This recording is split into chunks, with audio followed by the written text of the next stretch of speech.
There are 14 days until you have the opportunity to cast your ballot for a number of candidates.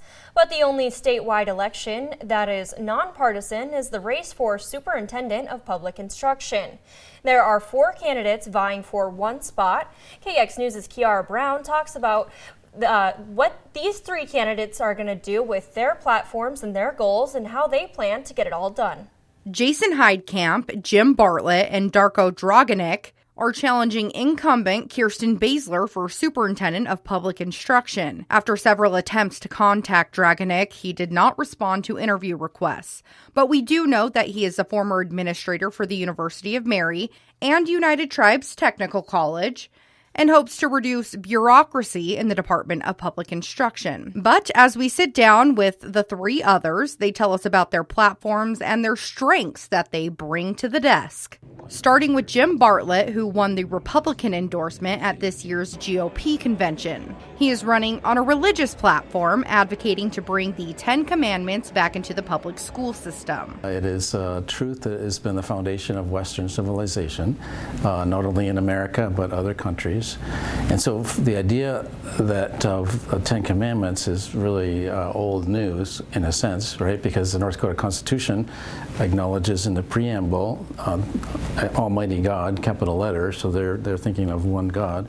And then when the idea of morals is brought up, then there's only one set of morals that can be referred to if you are acknowledging the Almighty God. And so the word morals or moral law is what used to be thought of as the 10 Commandments. Bartlett taught engineering at North Dakota State University and is the former executive director of the North Dakota Homeschool Association. He believes his experience and morals will set him apart from other candidates. I understand the times in the schools and the culture. I know what to do about it. I've been involved in the schools for 40 years, and then also with homeschooling to see outside the box and inside the box. Kirsten Baszler is seeking her 4th consecutive term as the state's SPI. She says she will continue to raise the bar in education throughout the state and wants to be a voice for all students. 12 years ago, I ran for this position because I felt students needed a voice. 12 years later, I still believe students need a voice.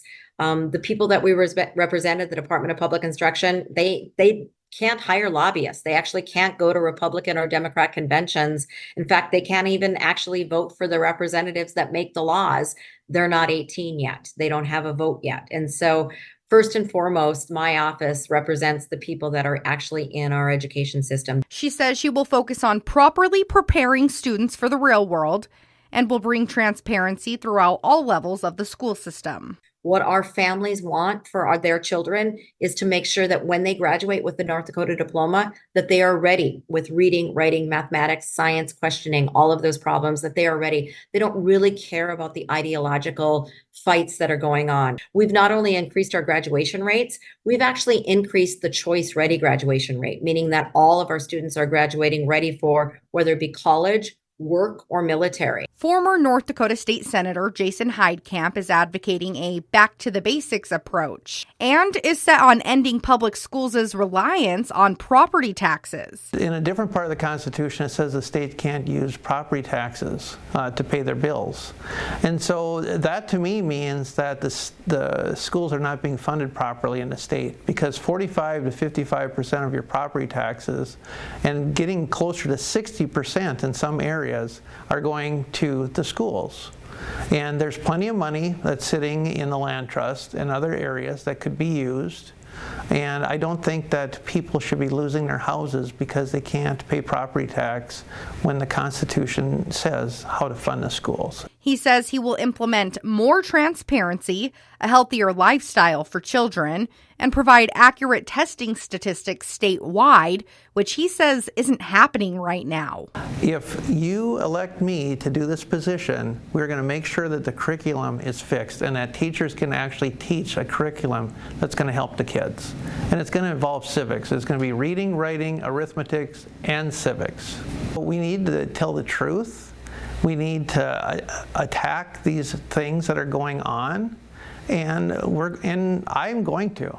Once the primary election is complete, the top 2 candidates will move on to the general election in November. From your local election headquarters, Kiara Brown, KX News. To read the full profiles of each SPI candidate, you can click inside of this story over on our website.